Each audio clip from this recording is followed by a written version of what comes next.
தன்னோட 3 மகன்களுக்கும் அந்த 17 ஆடுகளை எப்படி பிரிக்கணும்னு உயில் எழுதி வச்சுட்டு மரணிச்சிருந்தார், இறந்து போயிடுறாரு. அந்த உயிலில் என்ன எழுதியிருக்குன்னா, மொத்த ஆடுகளில் மூத்த மகனுக்கு 2இல் 1 பங்கு, மொத்த ஆடுகளில் 2ஆம் மகனுக்கு 3இல் 1 பங்கு, மொத்த ஆடுகளில் 9இல் 1 பங்கு கடைசி மகனுக்குன்னு எழுதியிருக்குது. இப்போ உயில்படி பார்த்தா 17 ஆடுகள் தான் சொத்தாக இருக்குது. உயில்படி மூத்த மகனுக்கு பார்த்தா மொத்த ஆடுகளில் 2இல் 1 பங்கு. 17 2ஆக வகுத்தோம்னா 8 ஆட்டை வெட்டக்கூடாது, வெட்ட முடியாது. 3 மகன்களும் தகைச்சு போய் நிற்கிறாங்க, என்ன பண்ண அப்படின்னு சொல்லி. அப்போ அந்த ஊருக்கு ஒரு எழுத்தாளர் வர்றாரு. அவர்கிட்ட போய் இந்த சிக்கலை சொல்கிறாங்க. அவர், நீங்கள் நாளைக்கு காலையில் அந்த 17 ஆடை கூப்பிட்டுக்கிட்டு நீங்கள் 3 பேரும் என்னோடய வீட்டுக்கு வாங்கன்னு சொல்லி சொல்கிறாரு. மறுநாள் காலையில் இந்த 3 மகன்களும் தங்கள் அப்பா தங்களுக்கு கொடுத்த 17 ஆடுகளை கூப்பிட்டுக்கிட்டு அந்த எழுத்தாளரோட வீட்டுக்கு போகிறாங்க. போய் 17 ஆடுகளை வரிசையாக நுப்பாட்டுறாங்க.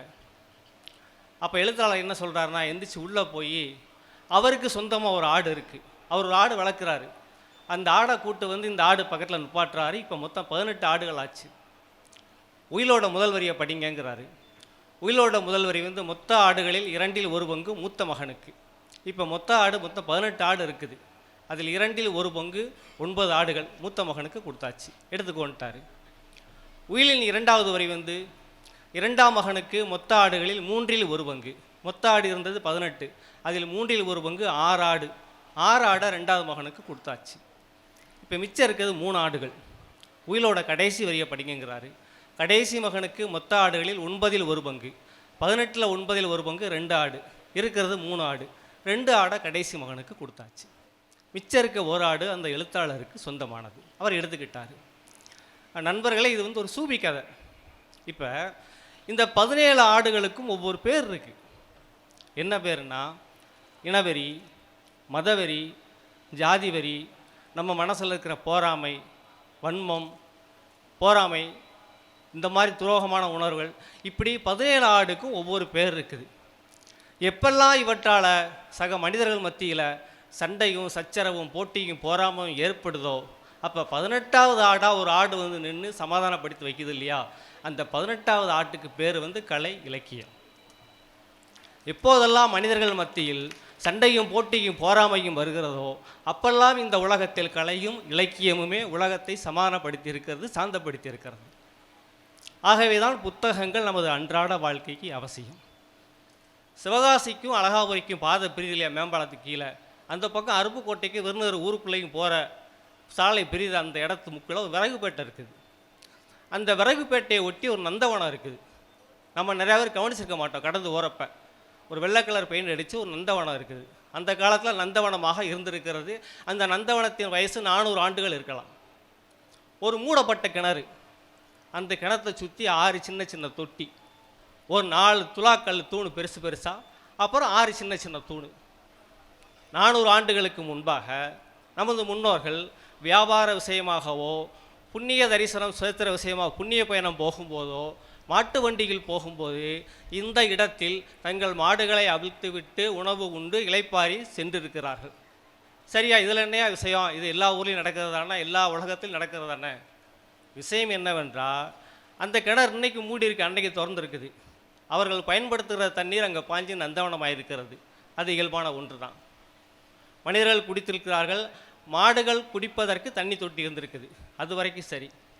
அப்புறம் ஒரு 6 தூணு வச்சுருக்கிறாங்களே, ஒரு ஆள் உயரத்துக்கு தூணுன்னு சொல்கிற மாதிரி ஒரு 6 கல் வச்சுருக்காங்களே. எதுக்கு அந்த கல்? அங்கே தான் நிற்கிறாங்க நம்ம முன்னோர்கள். நீங்கள் குளிக்கும்போது இந்த காலத்து இப்போ நம்ம வந்து முதுகு சொறிகிறதுக்கு ஆள் வச்சு யாராவது தேய்ச்சி குளிச்சிடுறோம். நம்ம வீட்டு பெரியவங்க பார்த்திங்கன்னா வீட்டு சுகத்தில் முதுகை தேய்ச்சி குளிப்பாங்க. அப்படி மனிதர்கள் குளிப்பதற்கு 2 தூணு. அவங்க குளிக்கும்போது அந்த தூணில் முதுகை உரசிக்கிடலாம். மாடுகள் குளிக்கும்போது மாடுகளுக்கு மேல் அரித்தால், மாடுகளுக்கு மேல் ஊறல் எடுத்தால், மாடுகள் தங்களை தாங்களே தேய்த்து கொள்ளுவதற்கு 4 தூண்கள் இருக்குது. இப்போ பாரதியாரோட கவிதைக்கு வாங்க. காக்கை குருவி எங்கள் ஜாதி, கடலும் மடை எங்கள் கூட்டம், வாடிய வயிறை கண்ட போதெல்லாம் வாடினேன் வள்ளலார் பாடியிருக்கிறாரு. கண்ணு முன்னாடி நம்ம ஆளுக செஞ்சுருக்கானே, மாட்டையும் சக மனிதராக நினைத்து சக உயிராக நினைத்து தனக்கு எப்படி முதுகு தேய்க்கிறதுக்கு ஒரு கல் வேணுமோ அதே மாதிரி மாட்டுக்கும் ஒரு கல் வைத்திருக்கிறான் இல்லையா, அந்த இடத்துல வந்து தமிழை நிற்கிறான் இல்லையா, அப்படி ஒரு மரபு. இப்படி நிறையா விஷயங்கள் மரபுன்னு தெரியாமலே நம்ம பின்பற்றி கொண்டிருக்கிறோம், நம்மகிட்ட பழக்கத்தில் இருக்குது. ஒரு முக்கியமான மரபை சுட்டி காட்ட விரும்புகிறேன். இந்த பகுதியில், இந்த விருதுநகர், சாத்தூர், சிவகாசி பகுதிகளில் மிக முக்கியமான மரபு வந்து அம்மன் கோயில் திருவிழாக்களில் தீச்சட்டி எடுப்பது. எதுக்கு தீச்சட்டி எடுக்கிறோம்? ஏதோ ஒரு வேண்டுதல், இந்த நோயை தீர்த்து வச்சா தீச்சட்டி எடுக்கிறேன், இந்த மாதிரி எனக்கு நல்லது நடந்தால் தீச்சட்டி எடுக்கிறேன்னு சொல்லி அம்மன்கிட்ட வேண்டுதல் வைக்கிறோமே, அந்த தீச்சட்டியின் கதை என்ன, அதன் வரலாறு என்ன? அது ஒரு மரபு, நம்மகிட்ட இருந்த மரபு. என்ன மரபு? அந்த காலத்தில் நெருப்பை வைத்து கொள்ளுவதற்கு எல்லா ஜாதிக்கும் அனுமதி கிடையாது. குறிப்பாக தாழ்த்தப்பட்ட எளிய உழைக்கும் மக்கள் கையில் வந்து நெருப்பை தரமாட்டாங்க. இன்றைக்கி தான் தீப்பெட்டி வந்துருச்சு. அந்த காலத்தில் நெருப்பை வைத்து கொள்ளுவதற்கு அதிகாரம் மக்களுக்கு கிடையாது. நெருப்பு யார் யார்கிட்ட இருக்குன்னா ஜமீன்தார்களிடம் இருக்கும், அந்த பகுதி முதலாளிகளிடம் இருக்கும், அந்த பகுதி பண்ணையார்களிடம் இருக்கும். எங்கே இருக்குன்னா ஊருக்கு சொந்தமாக ஒரு பெரிய கோயில் வச்சுருப்பாங்க.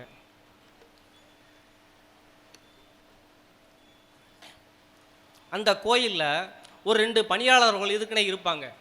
அவங்களோட வேலை என்னென்னா, அந்த கோயிலில் நெருப்பை உண்டாக்கி அவங்க பாதுகாத்துக்கிட்டு இருக்கணும், யாரும் தூக்கிட்டு போகாமல். அந்த நெருப்பு எதுக்கு? சாதாரண உழைக்கும் மக்களுக்கு எல்லாரும் காட்டு வேலைக்கு போயிட்டு வந்துட்டு, இன்றைக்கி தான் நம்ம காலையில் பொங்குறோம், அன்னைக்கு வந்து எல்லாருமே சாயங்கால சாப்பாடு தான், ராத்திரி சாப்பாடு தான். சாயங்காலம் காட்டு வேலைக்கு போயிட்டு வந்து அடுப்பு மூட்டி தீப்பத்தை வச்சு சோறு பொங்கணும் இல்லையா? அந்நேரம் அந்த உழைக்கும் மக்களுக்கு நெருப்பு தேவை. ஆனால் யாரிடமும் நெருப்பு இருக்காது. என்ன ஆகுன்னா, சாயங்காலம் ஒரு 6 மணிக்கு அந்த கோயிலேருந்து ஜமீன்தாரோட ஆள் வந்து ஒரு மண் சட்டியில் அங்கே உள்ள நெருப்பு கங்கை அள்ளிக்கிட்டு வீதி வீதியாக வருவார். யார் யாருக்கு நெருப்பு வேணுமோ அவங்களாம் நெருப்பை வாங்கிக்கிட்டு அதற்கு பதிலாக நெல்லோ தானியமோ தவசமோ கொடுக்க வேண்டும். அப்படி கொடுத்தா தான் நெருப்பு கொடுப்பாங்க. நீங்கள் நெருப்பை வாங்கி சோறு பொங்கி முடித்த பிறகு எல்லா வீட்டிலும் நெருப்பை அணைச்சிட்டிங்களான்னு பார்க்குறதுக்கு திரும்ப பண்ணையாரோட ஆள் ஒரு சுற்று வருவார். ஏன்னா சாதாரண எளிய உழைக்கும் மக்களிடம் நெருப்பு இருந்தால் நைட்டோட நைட்டாக பண்ணையாரின், ஜமீன்தாரின், முதலாளிகளின் வைக்கப்போர்களை இந்த பையை கொளுத்திருவாங்கிற பயம் இருந்தது அவர்களுக்கு, முதலாளிகளுக்கு இருந்தது. அதனால் சாதாரண மக்கள் கையில் நெருப்பை வச்சுருக்க விட மாட்டாங்க. தினந்தோறும் சாயங்காலம் 6 மணிக்கு நெருப்பை வாங்கணும், சோறு பொங்கணும், 10 மணிக்குள்ளே நெருப்பு அணைக்கணும். திரும்ப மறுநாள் சாயங்காலம் அந்த நெருப்பு வரும், நெருப்பை வாங்கணும், சோறு பொங்கணும், நெருப்பு அணைக்கணும். அப்படி வந்த மரபு தான் இன்றைக்கு தீச்சட்டியாக நம் முன் இருக்கிறது. அதனால தான் தீச்சட்டி எடுத்து வருபவருக்கு நாம் மாலைகளும் மரியாதைகளும் செய்கிறோம். அப்போ ஏதோ ஒன்று வந்து மரபாக நம்மோடு தொடர்ந்து வந்து கொண்டே இருக்கிறது. அது மரபு என்று தெரியாமலே நாம் பின்பற்றி கொண்டு இருக்கிறோம். நெற்றிக்கண் திரைப்பினும் குற்றம் குற்றமே அப்படின்னு நான் ஒரு மரபு சொன்னேன், நக்கீரோட மரபு. இன்னைக்கு கவிஞர்கள் அதை பேசுகிறோம். இந்த இடத்தில் என்னுடைய ஒரு கவிதையை சொல்ல நினைக்கிறேன். செங்கமலத்திற்கு எல்லாமே மாரியாத்தா தான். செங்கமலத்திற்கு எல்லாமே மாரியாத்தா தான். எந்த அநீதியை கண்டாலும் பேதியில் போவ அவனை மாரியாத்தா கேட்பா என்பாள். கையூட்டு வாங்கி கொண்டு கையெழுத்து போட்ட ஆபீசரை பேதியில் போவ உன்னை மாரியாத்தா கேட்பா என்றாள். சக மனிதன் குடிக்கிற தண்ணீரில் மலத்தை கலந்த செய்தியை தொலைக்காட்சியில் பார்த்தம்போது நாசமாக போவ அவனுங்களை மாரியாத்தா கேட்பா என்றாள். 5000 ரூபாய்க்கு 10,000 அநியாய வட்டி வாங்கின கந்தசாமியை நீ நாசமாக போவ உன்னைய மாரியாத்தா கேட்பாள் என்றாள். சொந்த தகப்பனை வீதியில் தள்ளிவிட்டு அனாதையாக விட்ட முத்துச்சாமியை மண்ணள்ளி போட்டு சாபமிட்டு உன்னைய மாரியாத்தா கேட்பா என்றாள். ஒரு மத்தியான பொழுதில் மாரியாத்தா பீடத்தில் தாயக்கட்டம் ஆடிக்கொண்டிருந்த செங்கமலத்திடம் நான் கேட்டேன், ஏன்தா எதுக்கெடுத்தாலும் மாரியாத்தா கேட்பா என்று சொல்கிறியே, அந்த மாரியாத்தா கேட்கலனா நீ என்ன செய்வ? செங்கமலம் ஆக்ரோஷத்துடன் பதில் சொன்னாள். கேட்காமலா போவா? கேட்காமல் போனால் அந்த மானங்கட்ட மாரியாத்தாவை நான் கேட்பேன். அவள் கேட்காமல் போனால் அந்த மானங்கட்ட மாரியாத்தாவை நான் கேட்பேன் என்றால் ஆக்ரோஷத்துடன் ஒரு காயை வெட்டியபடி. அப்போ தெய்வமாகவே இருந்தாலும் தவறை தட்டி கேட்கவில்லை என்றால் குற்றமே என்று எழுதுகிற மரபு நம் சமூகத்தில் இருந்திருக்கிறது. அதன் தொடர்ச்சி இன்று இருந்து கொண்டு இருக்கிறது. இன்னொரு விஷயம் சொன்னேன் நான், பெரியோரை வியத்தலும் இளமே, சிறியோர் எனில் இகதலும் இளமேன்னு. இந்த இடத்துல ஒரு கதை நான் சொல்ல நினைக்கிறேன். ஒரு சலவை தொழிலாளருக்கு சொந்தமாக ஒரு கழுதை இருந்தது. அவருக்கு மகனோ மகளோ கிடையாது. தன்னுடைய கழுதையை சொந்த மகனா மகளான்னு நினச்சி வளர்த்துக்கிட்டு வர்றாரு. அதுக்கு ஒரு பேர் வச்சுருக்கிறாரு. அது கூட இயல்பாக பேசிக்கிட்டு போவார், பேசிக்கிட்டு வருவார். அப்படி ஒரு நாள் மத்தியான நேரத்தில் கழுதை கூட பேசிட்டு போகிறாரு. என்னடா மழையே வரமாட்டுக்கு, வெயில் கொளுத்துது, என்னைக்கு மழை வரப்போகுதுங்கிறாரு. கழுதையும் தலை ஆட்டிக்கிட்டே போகிறாரு. இப்படி பேசிக்கிட்டு போகிற வழியில் ஒரு பள்ளிக்கூடம் இருக்குது. அந்த பள்ளிக்கூடத்தில் தலைமை ஆசிரியர் அதிகமாக சேட்டை செய்கிற ஒரு பையனை சத்தம் போட்டுக்கிட்டு இருக்காரு. தம்பி ஒழுங்காக படிடான்னு பல வாரம் சொல்லிவிட்டு கடைசியாக என்ன சொல்கிறாருன்னா, உன்னை மாதிரி உருப்படாத கழுதையெல்லாம் இந்த பள்ளிக்கூடம் மனுஷனாக்கி காட்டியிருக்குடா, சொல்கிறத கேளுடாங்கிறாரு. அவர் இந்த வார்த்தையை சொல்வதற்கும் நம்மால் கழுதையை கூட்டுக்கிட்டு கடந்து போகிறதுக்கும் சரியாக இருக்குது. இவன் காதில் முன்னாடி நடந்த எதுவுமே விழலை, இந்த வார்த்தை மட்டும் விழுகிறது. என்ன வார்த்தை? உன்னை மாதிரி உருப்படாத கழுதையெல்லாம் இந்த பள்ளிக்கூடம் பெரிய ஆளாக்கியிருக்கு பார்த்துருக்கோன்னு உடனே அவன் திகச்சு நின்றுட்டான். அப்பா உள்ள ஆனாவன்னா 1 2 தான் சொல்லி தருவான்னு பார்த்தா உள்ள பெரிய சாமியாரில் இருந்திருக்காரு. கழுதையெல்லாம் மந்திரம் போட்டு மனுஷனாக்கி விடக்கூடாதுன்னு சொல்லி உள்ளே வந்துட்டான். கழுதையை பள்ளிக்கூடத்தில் கொண்டு வருவதற்கும் தலைமை ஆசிரியர் அந்த பையனை சத்தம் போட்டு வகுப்புக்கு அனுப்புவதற்கு சரியாக இருக்குது. அவர் தன்னோட வேலையை தொடர்ந்து எழுதுகிறாரு. இவன் உள்ளே வந்ததே சரின்னு சொல்லி கழுதை தலைமை ஆசிரியர் டேபிளில் கட்டி போட்டு அவர் காலில் விழுந்துருதான். சாமி, பெரிய சாமி, இவ்வளவு நாளாக உங்கள் அருமை தெரியாது, ஆனால் அவன்னா 1 2 தான் சொல்கிறேன்னு நினச்சிக்கிட்டு இருந்தால் நீங்கள் கழுதையெல்லாம் மந்திரம் போட்டு அவருக்கு புரிஞ்சிருச்சு. தம்பி அதெல்லாம் இல்லையா, நான் வந்து அதிகமாக பேசாதீங்க சாமி, என்னை ஏமாற்றக்கூடாது ஏழைவாளி, நீங்கள் எப்படியாவது இந்த உதவி செய்யணும், எனக்கு வந்து மகனோ மகளோ கிடையாதுன்னு சொல்லி கண்ணீரால் அவர் பார்த்து கழுவுறான். தலைமை ஆசிரியருக்கு நெகிழ்ச்சி ஆகிட்டார். அப்பா இந்த காலத்தில் வாத்தியார் காலில் விழுந்து அழுகிறக்கு ஒருத்தர் இருக்காயா அப்படி சொல்லி மகிழ்ந்து போய் அவனுக்கு வாக்கு கொடுத்துட்றாரு. சரிப்பா, உன்னோட கழுதையை நான் வந்து மனுஷனாக்கி படிக்க வச்சு பெரிய ஆள் ஆக்கிடுறேன், 3 மாதம் கழிச்சு வா அப்படி சொல்லி சந்தோஷத்தில் வாக்கு கொடுத்தோன்னே ஆடி பாடி வீட்டுக்கு போயிட்டான். அவன் போன பிறகு இவர் கழுதையை விற்று காட்டுக்குள்ளே ஓட்டி பற்றிட்டாங்க. எல்லாரும் மறந்துட்டாங்க. 3 மாதம் ஆச்சு, நம்மாலும் மறக்கலை. ஒரு தட்டில் ஒரு தேங்காய், 2 வாழைப்பழம், ஒரு வெத்தலை பாக்கு வச்சுட்டு தலைமை ஆசிரியர் அறைக்கு வந்துட்டான். இப்போவும் தலைமை ஆசிரியருக்கு அவனை அடையாளம் தெரியல. யாருப்பா நீ? என்ன சாமி இப்படி கேட்கிய? யாராவது பிள்ளைய பள்ளிக்கூடத்தில் சேர்க்கணுமா? அதெல்லாம் சேர்த்தாச்சு. ஏன்னா இப்போ அவன் பெற்றோர் ஆகிட்டான். சேர்த்தாச்சு. எப்போ சேர்த்த? 3 மாதம் முன்னாடி. யார் அட்மிஷன் போட்டா? நீங்கள் தான் போட்டீங்க. என்னப்பா சொல்லுதுன பிறகு விவரமாக சொன்ன பிறகு திகைச்சு போகிறாரு. ஆமாம் இல்லை அப்படின்னு கொஞ்சம் கூட யோசிக்காமல் சொல்கிறார். எப்பா நீ போன மறு நிமிஷமே மந்திரம் போட்டு கழுதை மனுஷனாக்கி இந்த ஸ்கூல்லே அட்மிஷன் போட்டு படிக்க வச்சு நல்ல நிலைமைக்கு கொண்டு வந்து சொத்து சுகத்தோடு வாழ வச்சுட்டேன்ப்பா. இங்கேருந்து ஒரு 20 வீடு தள்ளி போய் பாரு, வாசலில் வேப்ப மரத்தில் ஒரு பெரிய மனுஷன் காம்பவுண்டு சுவரில் ஈச்சரில் படுத்துக்கிட்டு ஹாயாக பேப்பர் படிச்சுக்கிட்டு இருப்பார். அதுதான்ப்பா அவன் கழுதை. என்னால் முடிஞ்சதை படிக்க வச்சு அவர் பெரிய ஆளாக்கி சொத்து சுகத்தோடு அவரை உட்கார வச்சுட்டேன். சந்தோஷமாக கூட்டு போனேன், எனக்கு மகிழ்ச்சி. அந்த ஆள் யாருன்னா, இந்த தலைமை ஆசிரியருக்கு சொந்தமாக நிலம் இருக்குது, அதுக்கு பக்கத்து நிலத்துக்காரு. 2 பேருக்கும் வாய்க்கால் வரப்பு தகராறு இருக்குது. இருடா மவனே, நான் உன்னை இவன்கிட்ட கோர்த்து விட்றேன்னு சொல்லி இப்படி சொல்லி விடுதாரு. இவனுக்கு சந்தோஷம் தாங்கலை. இவர் கையில் எல்லாத்தையும் கொடுத்துட்டு பெரியசாமி சொன்னபடியே செஞ்சிருச்சேன்னு சொல்லி அந்த வீட்டை நோக்கி ஓடுதான் தடத்தடன்னு.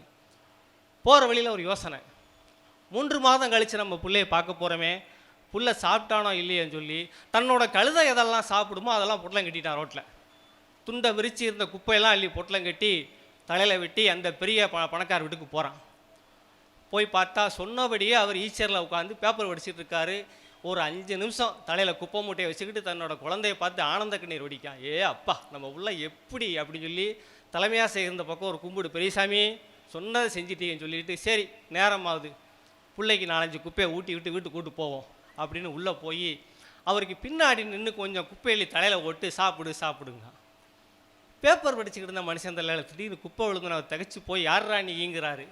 சரி நம்ம முகத்தை தெரியாதனால நம்ம புள்ள வந்து திகைக்கிறான்னு சொல்லி முன்னாடி வந்து முகத்தை அவர்கிட்ட காட்டிட்டு இருந்த மொத்த குப்பையே அவர் தலையில் கொட்டி நாமத்த மகனே கட்டி பிடிச்சிருக்கிறான்.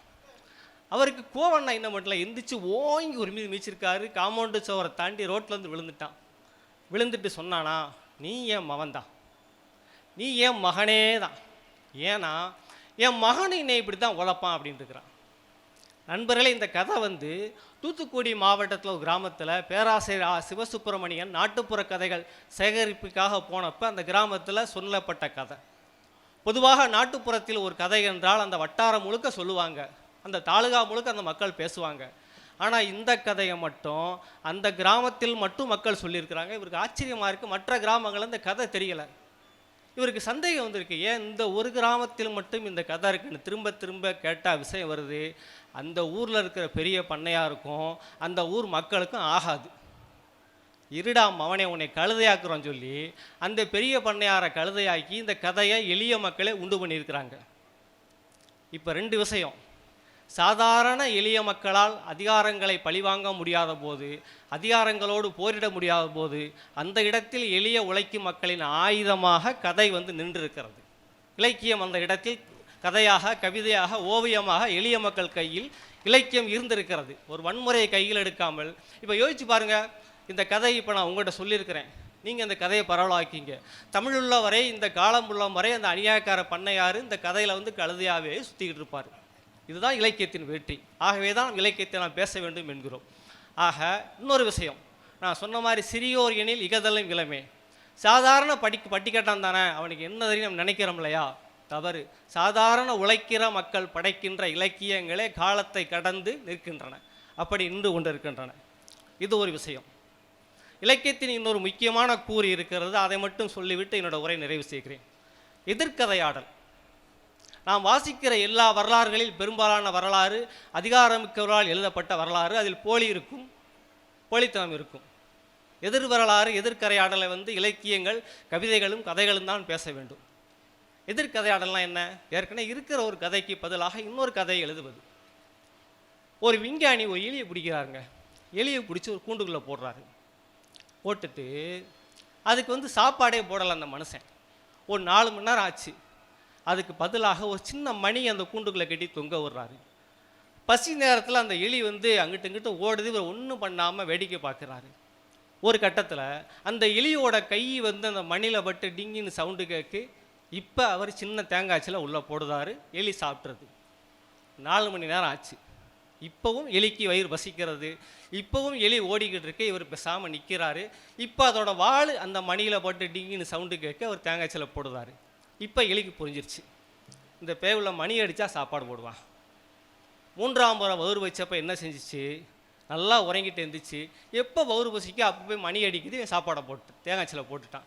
2ஆம் நாள் முழுக்க இப்படி பழக்கப்படுத்திட்டு அன்னைக்கு இரவு கூடுதலான நாள் எலியை பிடிச்சி கூண்டுக்குள்ளே போட்டுதான் விஞ்ஞானி. போட்டுட்டு தன்னோட சக விஞ்ஞானிகளுக்கு ஒரு மின்னஞ்சல் அனுப்புகிறாரு. என்ன அனுப்புகிறாரு? நான் ஒரு பெரிய சாதனையை பண்ணியிருக்கிறேன்.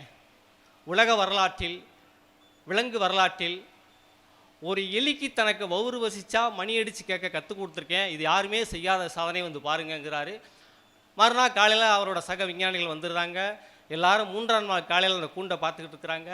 5 எலி நல்லா உறங்கிக்கிட்டு இருக்குது. நேற்று போட்ட 4 எலிகளை சேர்த்து. பசி நேரம் வந்துருச்சு. அந்த எலி எந்திக்குது. 4 எலியும் எழுப்பி விடுது. கம்பீரமாக நடந்து போய் மணி அடிக்குது. அவர் தேங்காய்ச்சில் போடுறாரு. எல்லா சக விஞ்ஞானிகளும் பார்த்து கை தட்டி அவர் கை குலுக்கி வாழ்த்து தெரிவிக்கிறாங்க, பெரிய சாதனைப்பா சொல்லி. இது கூண்டுக்கு வெளியில். உள்ளேயும் அதே தான் நடந்து கொண்டிருக்கிறது. மற்ற 4 எலியும் சேர்ந்து இந்த எலியை கை குலுக்கி பாராட்டிக்கிட்டு இருக்கு. உள்ளே என்ன நடந்திருக்குன்னா, அந்த எலி என்ன சொல்லியிருக்குன்னா, நம்ம விலங்கு உள்ள வரலாற்றில் யாரும் செய்யாத சாதனையை செஞ்சுருக்கிறேன். மணி அடித்தா தேங்காய்ச்சில் போட ஒரு மனுஷனை பழகியிருக்கேன். நாளைக்கு காலையில் பாரு, நான் போய் மணி எடுப்பேன், அவன் தேங்காய்ச்சில் போடுவான். இன்னும் 4 பேரை பழக்கிறதுக்கு 4 தடியங்களை வர சொல்லியிருக்கேன், நிற்காம பார்த்தியா அப்படி சொல்லி காமிக்குது. அப்போ நடந்த கதைக்கு எதிராக, நடந்த ஒரு மாற்றுக்கு எதிராக ஒரு எதிர்கதையாடலை ஒரு எலியால் கட்டமைக்க முடிகிறது என்றால், ஒரு எழுத்தாணியை கையில் வைத்திருக்கும் நம்மால் எளிய மக்களின் பக்கம் நின்று நாம் பேச முடியும். கலையும் இலக்கியமும் நியாயத்தின் பக்கம் நிற்க வேண்டுமா என்றால் நிச்சயமாக நியாயத்தின் பக்கம் நிற்கக்கூடாது. கலையும் இலக்கியமும் நியாயத்தின் பக்கம் நிற்கக்கூடாது. ஏனென்றால் நியாயம் என்பது இடத்துக்கு தக்கன மாறுபடும். ஒரு இடத்துல ஏழை பணக்காரன் இருந்தால் நியாயத்தை மாற்றி பேசுவோம். அந்தஸ்து தக்கன மாறுபடும், வர்க்கத்துக்கு தக்கன மாறுபடும், மதத்துக்கு தக்கன மாறுபடும் நியாயம் என்பது. அப்போ கலையும் இலக்கியமும் எதை பேச வேண்டும் என்றால், எவன் பாதிக்கப்பட்டானோ அவன் பக்கம் நின்று பேச வேண்டும். அதுதான் இலக்கியத்தின் வேலை. அப்படிப்பட்ட இலக்கியத்தை நாம் போற்ற வேண்டும். என்னோட உரையின் நிறைவாக திரும்ப நான் முன்னோருக்கு வருகிறேன். ஒரு பல்வேறு மரபுகளை சொன்ன நம் முன்னோர்கள் தான் இன்னொரு முக்கியமான மரபையும் சொல்லியிருக்கிறார்கள். பழையன கழிதலும் புதியன புகுதலும்.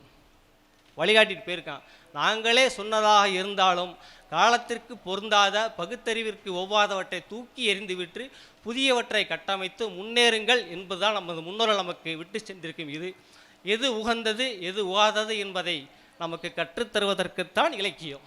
அந்த இலக்கியத்தை வாசிப்பதற்குத்தான் புத்தகங்கள். அப்படிப்பட்ட புத்தக கண்காட்சியை மிகுந்த ஆர்வத்தோடு நடத்தி கொண்டிருக்கும் மாவட்ட நிர்வாகத்திற்கும் இந்த உரை நிகழ்த்த எனக்கு வாய்ப்பு வழங்கிய அனைத்து நட்புகளுக்கும் அன்பு கலந்த நன்றியை தெரிவித்து விடைபெறுகிறேன். நன்றி, வணக்கம்.